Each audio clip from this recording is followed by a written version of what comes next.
et bienvenue dans cette vidéo récapitulative de mes achats du mois de mai et du mois de juin. Comme dans toutes les vidéos récap, je me fixe toujours un objectif que je ne respecte pas, évidemment. Mon objectif était de respecter le budget de 100 à 150 € maximum et comme d'habitude je n'en ai fait qu'à ma tête. Et même si je suis partie 2 semaines en vacances, qui n'ont pas été les meilleures vacances de ma vie malheureusement, eh bien je ne me suis pas restreinte autant que je l'aurais voulu. En tout cas sur la fin je me suis bien lâchée. Donc on va passer tout ça en revue pour l'instant et je vous expliquerai plus tard pourquoi il y a encore eu du rangement dans ma bibliothèque. Chez Kana on continue l'avancée de l'histoire de Sakura Saku avec le tome 6. Et on peut conclure Just Not Married avec le 5e et dernier tome. Chez Delcourt Tonkam, on continue avec le tome 5 et le tome 6 de Blooming Girls, et le tome 6 n'a pas sa double couverture, elle en a seulement une, normale que je trouve un peu moins jolie que le deuxième style. Par contre, le tome 5 a bel et bien ces deux types de couverture, et moi je préfère la première, malheureusement c'est celle qu'ils ont décidé d'arrêter. Toujours chez Delcourt Tonkam, nous avons le tome 11 du Jeu de la Mort et le tome 13 de 3 Yakuza pour une otaku. Chez Akata, nous avons le 14e et avant-dernier tome de la série À tes côtés, j'ai vraiment hâte de pouvoir tout me rush en une fois, ainsi que le tome 8 de Dream in Sun. J'ai également pris le premier tome de la petite série Pour un petit bout de toi du duo d'autrices Sue Morishita qui a également fait Ibishushu, Edelweiss et Papillon, mais aussi A Sign of Affection, une série en 2 volumes dont j'ai fait une petite présentation pour la boutique Nipponzilla. Chez Akata, j'ai également craqué pour le petit coffret de Et plus si affinité, une nouvelle série en 2 volumes. Le coffret est vraiment trop mignon, donc j'ai pas pu résister. Je l'ai pris tout de suite. Donc nous avons le tome 1, le tome 2 et des petites cartes postales qui sont trop chou. J'adore ce genre de petites attentions dans les coffrets, donc vraiment, voilà, moi je suis fan. Chez Nobinobi, on termine enfin la série Le Château solitaire dans le miroir, dont j'avais été voir le film et qui m'avait rendue complètement folle et qui m'a poussée à acheter cette série, donc je suis contente de le terminer. Et bien évidemment le coffret collector de Horimiya, le tome 16, officiellement le dernier tome, même si on sait qu'il y aura un tome 17 qui sortira au mois de septembre. Donc ce coffret reprend le tome 16, mais également un memorial book grand format et un petit memorial book. Donc comme ceci, le tome 16, le grand memorial book, donc avec des illustrations, des petites scènes, etc. et un exclusif au collector. Tout ça, ce n'était que les achats neufs, passons maintenant aux achats d'occasion, dont je vous ferai la petite vidéo nettoyage, puisqu'il y a pas mal d'étiquettes, donc on va avoir du travail. Tout d'abord, je vais commencer par le tome 15 de Say I Love You que j'ai eu pour un prix très abordable. Malheureusement, j'ai dû le prendre en lot, mais bon, au final, ça revient pas trop cher pour le tome seul, donc je vais pouvoir compléter, avancer un petit peu sur ma collection. Il ne reste plus que 3 tomes, donc je ne désespère pas de les trouver un jour, même si je sais que le budget va se montrer de plus en plus onéreux. Mais voilà, je suis déjà contente d'avoir le tome 15, en super bon état d'ailleurs. Ensuite, la collection complète de Stardust Wink, une collection de Nana Haruta. J'avais déjà toutes ces autres séries, donc je vais pouvoir terminer ma collection d'auteurs pour en faire une vidéo. Acheté d'occasion, 35 € seulement pour la collection complète dans un état nickel. Il y a juste le dernier tome qui est un tome triple, donc assez impressionnant. Voilà, avec tout ça, j'ai déjà atteint mon objectif de 150 € pour les 2 derniers mois au niveau de mes achats, mais je ne me suis pas arrêtée là. La semaine dernière, je suis allée à la Summer Geek Festival à Tournai avec mon compagnon. On est allé à l'événement, on s'y est bien plu, mais on n'est pas resté très longtemps, donc on a décidé d'aller faire un tour dans Tournai. On a trouvé la Bourse aux livres comme boutique qui reprenait des mangas d'occasion à des prix vraiment avantageux et surtout des mangas quasiment neufs, parfois même des sorties qui viennent à peine d'arriver. C'est pourquoi j'ai craqué pour le tome 2 du Secret de la souris et le tome 3 de L'amour est dans le thé. Ce sont des collections que j'avais mis en pause pour le moment. Je me suis dit tant qu'à faire autant les prendre tout de suite, ils sont là, ils sont à moitié prix, bingo.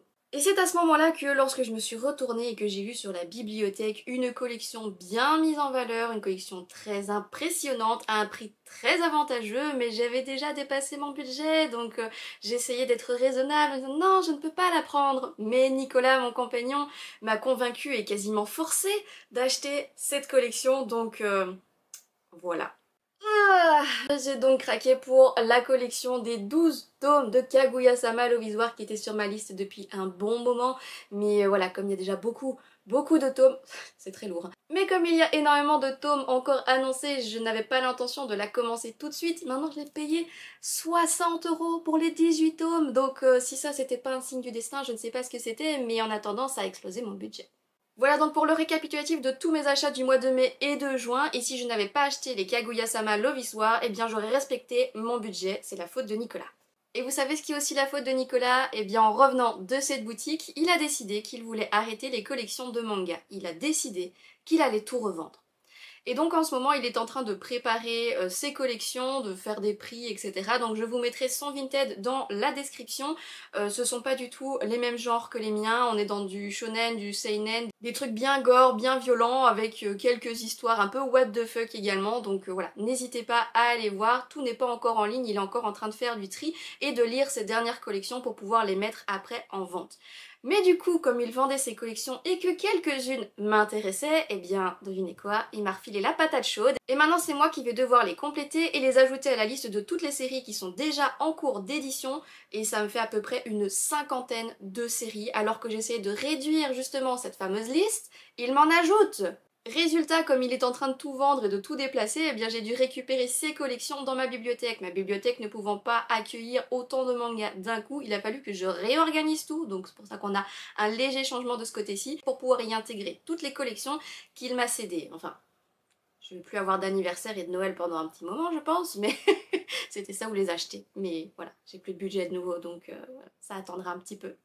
Il n'y a que ça de fait, hein.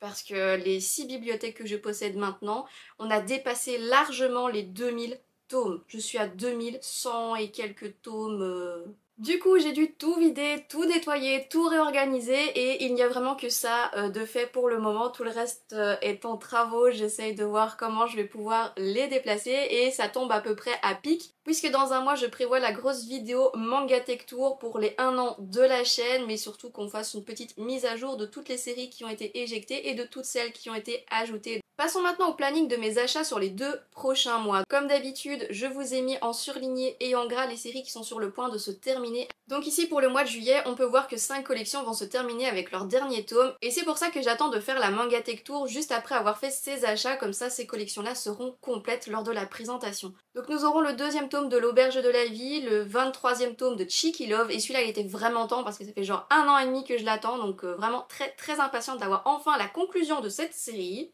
De Vampire and the Rose le tome 11, Love Mix Up le tome 9, j'espère avoir le collector, et le 2e tome de Pour un petit bout de toi. Donc au mois d'août, il y aura le second coffret de 360 degrés matériel. Le premier coffret comprenait les 4 premiers tomes et le suivant contiendra les 4 derniers. Ensuite, 3 Yakuza pour une otaku, le 14e et avant-dernier tome, et Vampire Dormitory, le tome 12. Voilà pour les achats du mois de juillet et du mois d'août. On peut voir que dans les mois suivants, il y a d'autres séries qui vont se compléter. Cette liste reprend uniquement les séries dont on a une date de fin, un nombre de tomes défini, sur lesquels je me concentre pour l'instant. Il y a quand même 19 séries avec une fin annoncée. Ce sont celles sur lesquelles je vais concentrer mes achats pour le moment. Passons maintenant à la liste des séries que j'ai mis en pause, car elles n'ont pas de date de fin et elles n'ont pas de nombre de tomes défini, et là, il y en a beaucoup plus. Cette liste de séries mise en pause comprend 29 collections en cours d'édition. Je suis déjà en retard sur certaines séries, mais j'attends que les autres puissent se conclure pour pouvoir les remettre dans la première liste et essayer de gérer quand même mes achats, de réduire enfin ce fameux budget, mais voilà. On peut également voir dans cette liste que toutes les collections que Nicolas m'a laissées y figurent déjà. Donc tout ça c'est bel et bien mis à jour. On va maintenant pouvoir passer au nettoyage de tous les mangas d'occasion que j'ai achetés, mais je ne vous ferai pas la partie où je les range dans cette mangatech, puisque je vous dis c'est en travaux, c'est en bordel, il n'y a encore rien de fixe, donc ce sera pour la Manga Tech Tour. Je suis également en train de préparer une grosse vidéo depuis mon retour de vacances, j'espère qu'elle arrivera très prochainement, même si je suis pas tout à fait convaincue que le timing sera bon pour samedi prochain, je m'en excuse d'avance.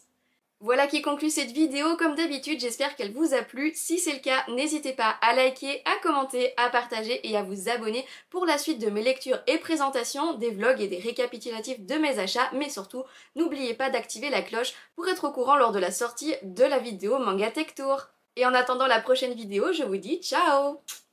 Voilà, je suis prête pour commencer le nettoyage de mes mangas. Vous avez été nombreux à me recommander l'essence F pour les nettoyer, mais je n'en ai pas encore acheté car j'ai encore une énorme réserve d'alcool dénaturé pour nettoyer. Donc voilà, c'est ma technique, c'est pas forcément la meilleure, mais c'est celle que j'utilise depuis des années. Donc voilà, je vais vider mes stocks avant d'aller chercher un autre produit.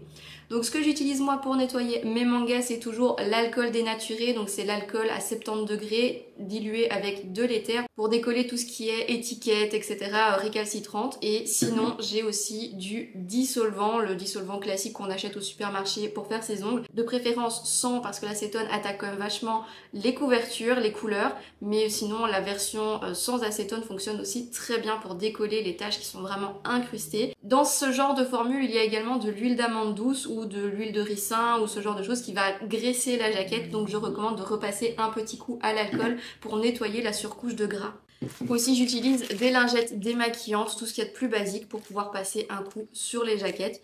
Mais voilà, à part ça, pas une technique de dingue, mais c'est une technique que j'utilise depuis 15 ans et qui a toujours fait ses preuves. Donc voilà, on ne change pas une équipe qui gagne.